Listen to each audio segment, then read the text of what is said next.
Hello everyone, this is Manny from Really Dicey, and I am here with... Joseph Gagnepain, CEO of Lazarus Rising Games, the creators of Overpower.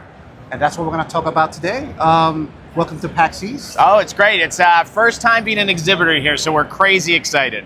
So I have to admit, when I heard this card game was coming back, I was really shocked. I thought it was going to be like one of those things that we think about fondly from back in the days of, in our youth and how fun that card game system was. I mean, we felt the same way, absolutely. This all came about because everybody loved this game so much. We started to run some tournaments about 10 years ago, and we thought, a couple of guys from Canada that we used to play with started it. We thought we'd get like 6 or 7 people that wanted to play, and we had 50 people that were interested. So fast forward to when we decided to start this as a company, we've developed an online community of over 2,000 people, and our tournament league holds 6 events a year already, as far south as Oklahoma, all the way up the East Coast to Toronto, and then we just expanded out to Seattle and the West Coast. So yeah, it's just blown up. It's been very serendipitous every step of the way. I have to ask, was it very difficult to get the licensing, the license to get to make this game again? I wouldn't say that it was difficult. There was always going to be challenges when you're a new entity. So I come from a film and television background. I was in that for 23 years, but gaming has always been my passion. I've always run multiple D&D games and played every board game that comes out, every superhero thing that comes out. So I've always really been in this space, and I've done a little game design on the Magic the Gathering Arena of the Planeswalkers boards game when I worked at Hasbro. But that was my only, a little bit of a delve into game design officially. So the hardest part was just getting people to trust that we knew what the game was, we were going to be able to design something that was going to speak to the fans, that we were going to be able to handle their IP the right way. But what's just happened is this first set that we're coming out, we were able to license Edgar Rice Burroughs. So characters like John Carter of Mars, Tarzan. And the more the players saw the set, the more it blew up online, and we've gotten almost universally positive reviews on everything. Yeah, it did super well on Kickstarter, if I remember correctly. It did do well. We made over $350,000 on the initial set. I was a little bummed because we were right in the middle of the negotiations with Invincible. We thought we were going to be able to get the news out before the Kickstarter to really juice it. But yes, it blew away our goal for sure.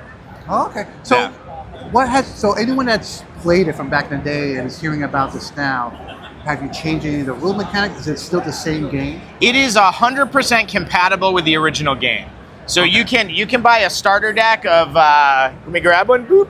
You can buy one of our starter decks. You'll see we really pay attention to every detail. So if you go get an original Overpower starter deck, the layout's similar. We're not doing these big, $50 starters with chips and maps. You get your, $15 starter deck. You can set it on the table and play. Everything we're doing is about capturing the nostalgia while simultaneously making this a really economically low barrier of entry for new players, but also creating stuff that's going to cater to the brick and mortar stores for collectability.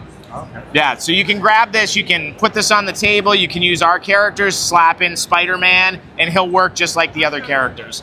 And recently you just included the Invincible characters. Yeah, well. So we have announced so far our first license that we got over here, Witchblade in Darkness, that's Top Cow. So we were able to partner with Top Cow, we've got their full library. We've announced Skybound now, so we're going to have characters from both The Walking Dead and Invincible in the Skybound set. And we actually just announced this week Savage Dragon, if you know him from Image. So we were lucky enough to meet Eric Larson at New York Comic Con last year. We've been talking to him. He's an awesome dude. He's so cool. And I grew up on Savage Dragon, so I'm so excited. But yeah, the big green guy's coming, and we're not stopping. We've got another major IP that we're about to sign with. So we're trying to plan out our first 6 sets, all 3 for 2026, all 3 for 2027.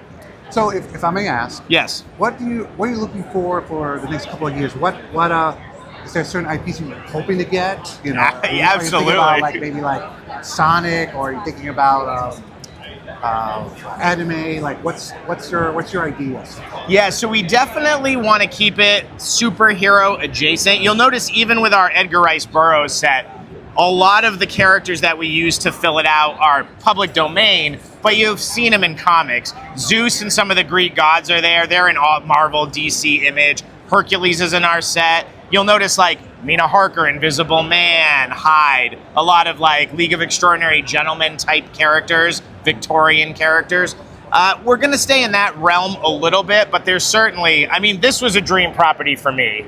Walking Dead and Invincible, working with the guy Mark Silvestri from Top Cow. I like to tell this story. My first issue of Uncanny X-Men was Wolverine on the X, the famous Mark Silvestri cover. So getting to do a panel with him at San Diego Comic-Con was a dream. Obviously, we want to get back to Marvel and DC, and there's some pathways that we're hoping are opening up for that. I'd also like to see some adjacent stuff that's already crossed over.